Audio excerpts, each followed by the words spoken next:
মৰমৰ ছাত্ৰ ছাত্ৰীসকল, তোমালোকক মই মোৰ চেনেলটোলৈ স্বাগতম জনাইছোঁ।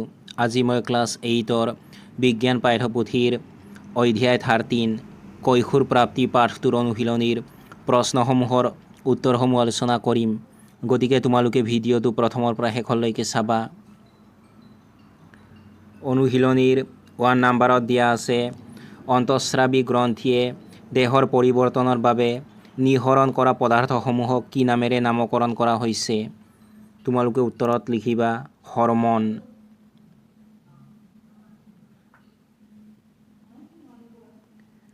2 নম্বৰ প্ৰশ্নটো হৈছে কৈশোৰ কাল কাক বোলে? তোমালোকে উত্তৰত লিখিবা জীৱনৰ যিটো কালত শাৰীৰিক পৰিৱৰ্তন হয়, পৈণত প্ৰজনন অৱস্থা প্ৰাপ্ত হয়, সেই কালছোৱাক কৈশোৰ কাল বুলি কয়। কৈশোৰৰ আৰম্ভণি হয় প্ৰায় 11 বছৰ বয়সৰ পৰা আৰু 18 আৰু 19 বছৰ বয়স পৰ্যন্ত চলি থাকে।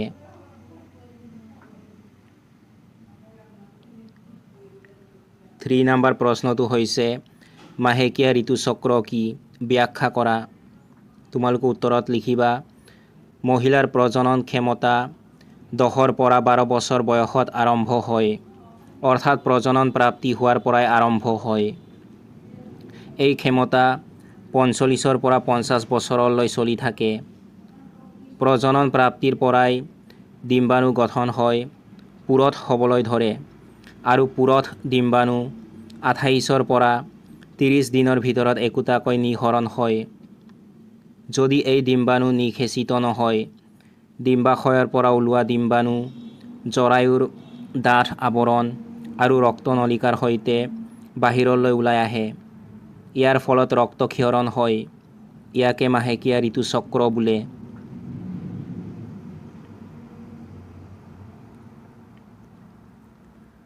ফ'ৰ নম্বৰ প্ৰশ্নটো হৈছে যৌৱন প্ৰাপ্তিৰ সময়ত হোৱা দেহৰ পৰিৱৰ্তনসমূহৰ তালিকা কৰা।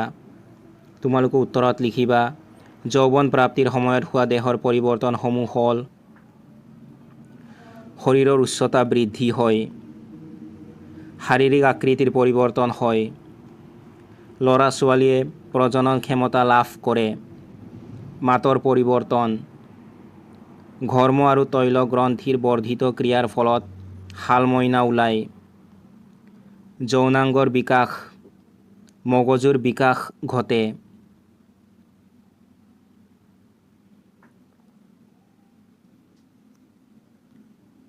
5 নম্বৰ প্ৰশ্নটো হৈছে অন্তঃস্ৰাৱী গ্ৰন্থিসমূহ আৰু নিঃসৰণ কৰা হৰমন নামৰ এখন তালিকা 2টা স্তম্ভত প্ৰস্তুত কৰা। ইয়াত মই অন্তঃস্ৰাৱী গ্ৰন্থিসমূহৰ নাম আৰু সিহঁতে নিঃসৰণ কৰা হৰমনৰ নাম 2টা স্তম্ভত লিখি দিছোঁ। তোমালোকে উত্তৰত লিখিবা প্ৰথম স্তম্ভত তোমালোকে লিখিবা অন্তঃস্ৰাৱী গ্ৰন্থি, দ্বিতীয় স্তম্ভত লিখিবা হৰমন, এইফালে তোমালোকে লিখিবা পিটুইটাৰী গ্ৰন্থি, এইফালে লিখিবা বৃদ্ধি হৰমন, এইফালে লিখিবা অণ্ডাশয়, এইফালে লিখিবা টেষ্টষ্টেৰন।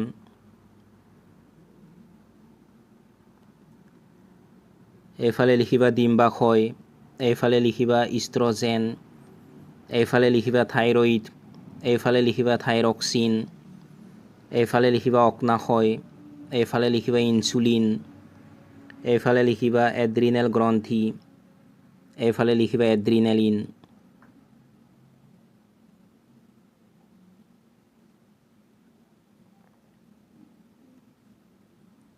6 নম্বৰ প্ৰশ্নটো হৈছে যৌন হৰমন কি? সেইবোৰক কিয় এনে নাম দিয়া হ'ল? সেই হৰমনবোৰৰ কাৰ্যৰ বৰ্ণনা দিয়া। তোমালোকে উত্তৰত লিখিবা অণ্ডাশয় আৰু ডিম্বাশয়ৰ পৰা নিঃসৰণ হোৱা হৰমনক যৌন হৰমন বোলে। পুৰুষৰ ক্ষেত্ৰত অণ্ডাশয়ে টেষ্টষ্টেৰন হৰমন আৰু মহিলাৰ ক্ষেত্ৰত ডিম্বাশয়ে ইষ্ট্ৰজেন হৰমন নিঃসৰণ কৰে। সেইকাৰণে এই হৰমনবোৰক যৌন হৰমন বোলা হয়। হৰমনবোৰৰ কাৰ্য: ল'ৰাৰ মুখমণ্ডলত দাঢ়ি, গোফ গজে, ল'ৰাৰ বুকু, বাহুৰ তলত আৰু গুপ্তাংগত নোম গজে, ছোৱালীবোৰৰ লাহে লাহে স্তনৰ বিকাশ হ'বলৈ ধৰে। স্তনত স্তন গ্ৰন্থিৰ উদ্ভৱ হয়।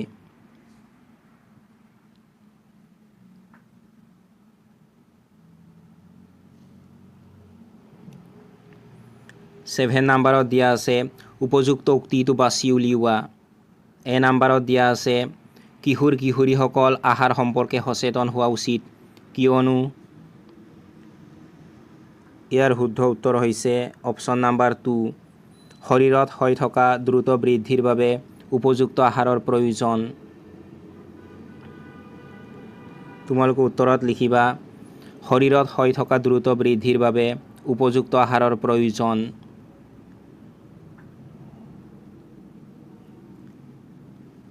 বি নম্বৰত দিয়া আছে মহিলাৰ প্ৰজননৰ বয়স আৰম্ভ হয় তেতিয়া। ইয়াৰ শুদ্ধ উত্তৰ হৈছে অপশ্যন নম্বৰ 1, যেতিয়া মাহেকীয়া ঋতুচক্ৰ আৰম্ভ হয়। তোমালোকে উত্তৰত লিখিবা যেতিয়া মাহেকীয়া ঋতুচক্ৰ আৰম্ভ হয়।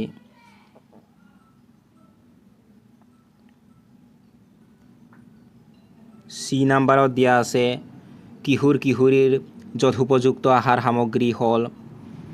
ইয়াৰ শুদ্ধ উত্তৰ হৈছে অপশ্যন নম্বৰ 2, ৰুটি, দাইল, শাক পাচলি। তোমালোকে উত্তৰত লিখিবা ৰুটি, দাইল, শাক পাচলি।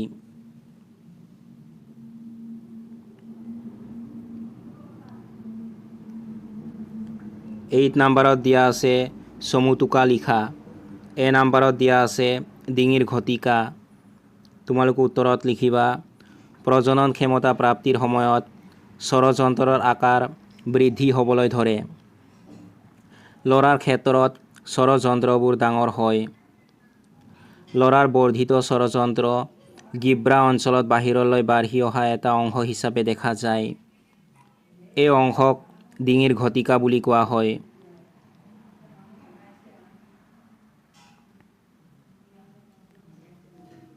বি নম্বৰত দিয়া আছে গৌণ লিংগ চৰিত্ৰ। তোমালোকে উত্তৰত লিখিবা অণ্ডাশয় আৰু ডিম্বাশয় হ'ল প্ৰজনন অংগ। এই অংগসমূহে যথাক্ৰমে শুক্ৰাণু আৰু ডিম্বাণু নামৰ জননকোষ উৎপন্ন কৰে। প্ৰজনন ক্ষমতা প্ৰাপ্তিৰ সময়ত ছোৱালীৰ স্তনৰ বিকাশ হয় আৰু ল'ৰাৰ মুখমণ্ডলত দাঢ়ি আৰু গোফ গজে। এই লক্ষণসমূহৰ দ্বাৰা ল'ৰা আৰু ছোৱালীৰ মাজত পাৰ্থক্য নিৰ্ধাৰণ কৰিব পাৰি বাবে এই চৰিত্ৰসমূহক গৌণ লিংগ চৰিত্ৰ বুলি কোৱা হয়। ল'ৰাৰ বুকু অংশত নোম গজে। ল'ৰা আৰু ছোৱালীৰ উভয়ৰে বাহুৰ তলত আৰু গুপ্তাংগত নোম গজে।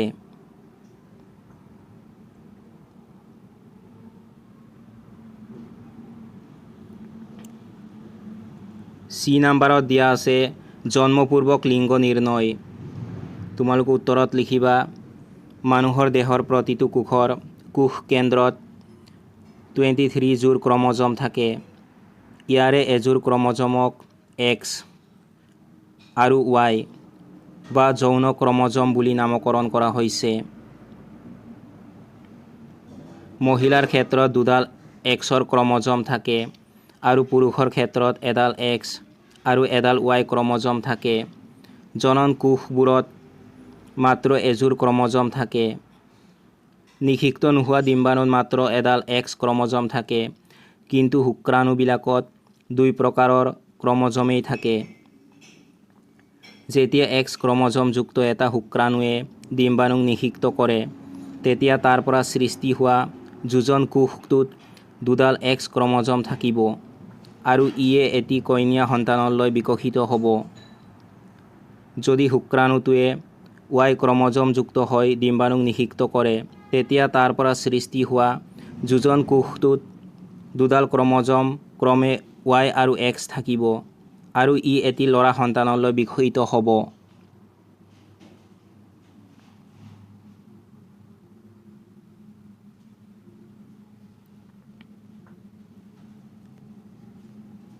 নাইন নম্বৰত দিয়া আছে শব্দ শৃংখল পূৰ কৰা। মই তোমালোকক শব্দ শৃংখলটো ইতিমধ্যে পূৰ কৰি দিছোঁ। এইখিনি তোমালোকে চাই কৰি ল'বা। তোমালোকক মই ইয়াত ইংগিত হিচাপে দিয়া প্ৰশ্নসমূহৰ উত্তৰসমূহো লিখি দিছোঁ। প্ৰথমতে তোমালোকক দিয়া আছে থিয়কৈ। 1 নম্বৰত দিয়া আছে এড্ৰিনেল গ্ৰন্থিয়ে নিঃসৰণ কৰা হৰমন। তোমালোকে উত্তৰত লিখিবা এড্ৰিনেলিন। 2 নম্বৰত দিয়া আছে স্ত্ৰী হৰমন। তোমালোকে উত্তৰত লিখিবা ইষ্ট্ৰজেন।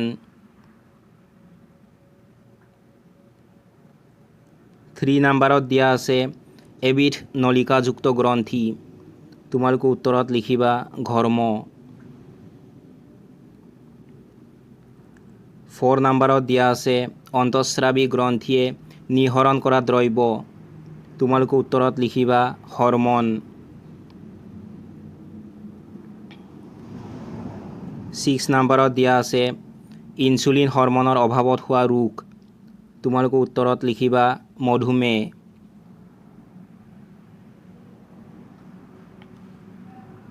7 নম্বৰত দিয়া আছে সুষম আহাৰত থকা এবিধ উপাদান।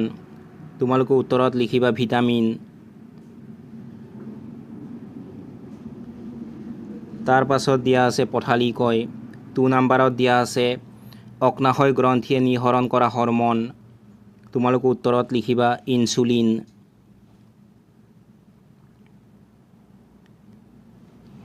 3 নম্বৰত দিয়া আছে ল'ৰাৰ বৰ্ধিত স্বৰযন্ত্ৰ বৃদ্ধিৰ বাবে গ্ৰীবা অঞ্চলৰ বাহিৰলৈ বাঢ়ি অহা এটা অংশ।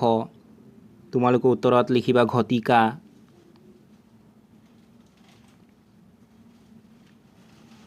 5 নম্বৰত দিয়া আছে উপযুক্ত অনুপাতত প্ৰটিন, কাৰ্বহাইড্ৰেট, চৰ্বি আৰু ভিটামিন থকা আহাৰ। তোমালোকে উত্তৰত লিখিবা সুষম আহাৰ।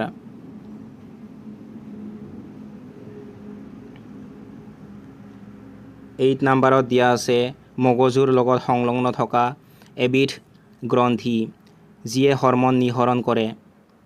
তোমালোকে উত্তৰত লিখিবা পিটুইটাৰী। ইয়াত মই তোমালোকক শব্দ শৃংখলটো সম্পূৰ্ণ কৰি দিছোঁ। তোমালোকে এইখিনি চাই কৰি ল'বা।